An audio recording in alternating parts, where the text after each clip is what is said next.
അപ്പോൾ ഇന്ന് നല്ല ചൂട് പാൽച്ചായൻ്റെ കൂടെ നല്ല ചൂട് പഴംപൊരിയാണ് ഇന്ന് ഉണ്ടാക്കാൻ പോകുന്നത്. അപ്പോൾ അതിന് നമുക്ക് ഒരു 3 പഴം അത് നേതാ നടുക്ക് കീറിയിട്ട് 2-3-4 കഷ്ണാക്കി വെച്ചിട്ടുണ്ട്.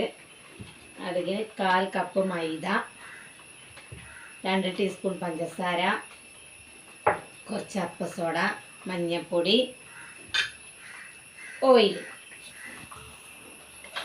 വെള്ളം വേണം കേട്ടോ. അപ്പം നമുക്ക് ആദ്യം നമ്മുടെ പൊടി ഇട്ട് കൊടുക്കാം കേട്ടോ. മൈദപ്പൊടി അല്ല, ഗോതമ്പ് പൊടി. അതിൻ്റെ കൂടെ നമുക്ക് കുറച്ച് മഞ്ഞൾപ്പൊടി, ഒരു കളറിന് വേണ്ടിയിട്ടാണ് മഞ്ഞൾപ്പൊടി, കുറച്ച് അപ്പസോഡ, പഞ്ചസാര നമുക്ക് ഇത്ര വേണ്ട, കുറച്ച് മതി. ഇത് പഞ്ചസാര 2 ടീസ്പൂണാണ് പഞ്ചസാര എടുത്തത്, പക്ഷേ ഒരു 2 പിടി ഇട്ടിട്ടുള്ളൂ. അത് മതി പഞ്ചസാര. കുറച്ച് വെള്ളം.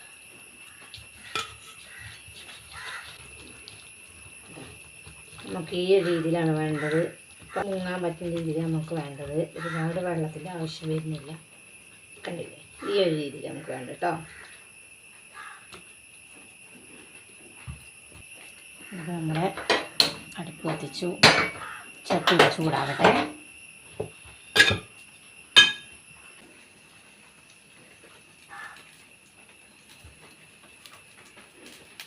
ചേട്ടാ നമ്മുടെ ചട്ടി ചൂടായി, നമുക്ക് ഓയിൽ വെച്ച് കൊടുക്കാം കേട്ടോ.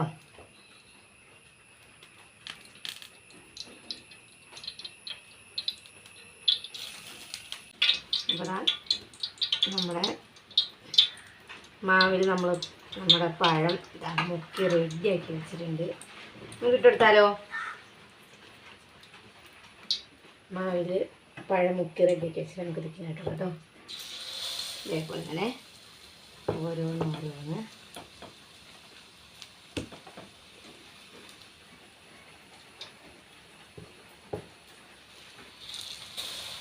ഇതിങ്ങനെ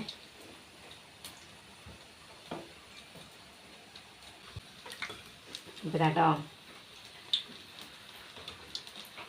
നമ്മുടെ അപ്പുറത്തെ ഭാഗം വെന്തിട്ടുണ്ട്.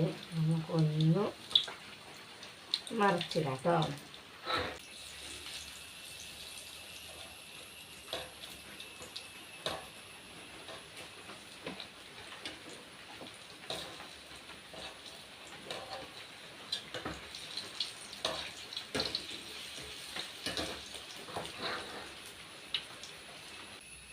വെന്ത് വന്നിട്ടുണ്ട്. അപ്പോൾ നമുക്കിതൊരു പാത്രത്തേക്ക് മാറ്റാം കേട്ടോ.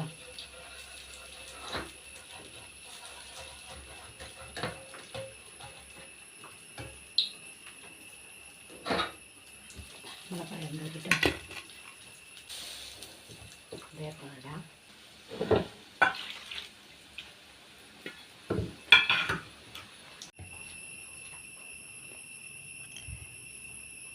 അപ്പോൾ നമ്മുടെ ചൂട് ചായയും നല്ല ചൂട് പഴംപൊരി ഇവിടെ റെഡിയായി. അപ്പോൾ ഞാൻ ഒന്ന് കഴിച്ചു നോക്കിയാലോ, എങ്ങനെയുണ്ടെന്ന്.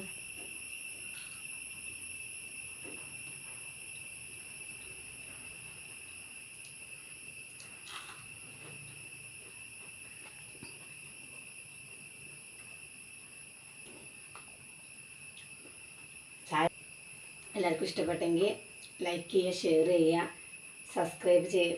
എല്ലാവർക്കും ഇഷ്ടപ്പെട്ടെങ്കിൽ ലൈക്ക് ചെയ്യുക, ഷെയർ ചെയ്യുക, സബ്സ്ക്രൈബ് ചെയ്യുക, സപ്പോർട്ട് ചെയ്യുക, കമൻറ്റ് ചെയ്യുക. അപ്പോൾ അടുത്തൊരു നല്ലൊരു വീഡിയോ ആയിട്ട് വീണ്ടും വരുന്നവരെ എല്ലാവർക്കും ബൈ.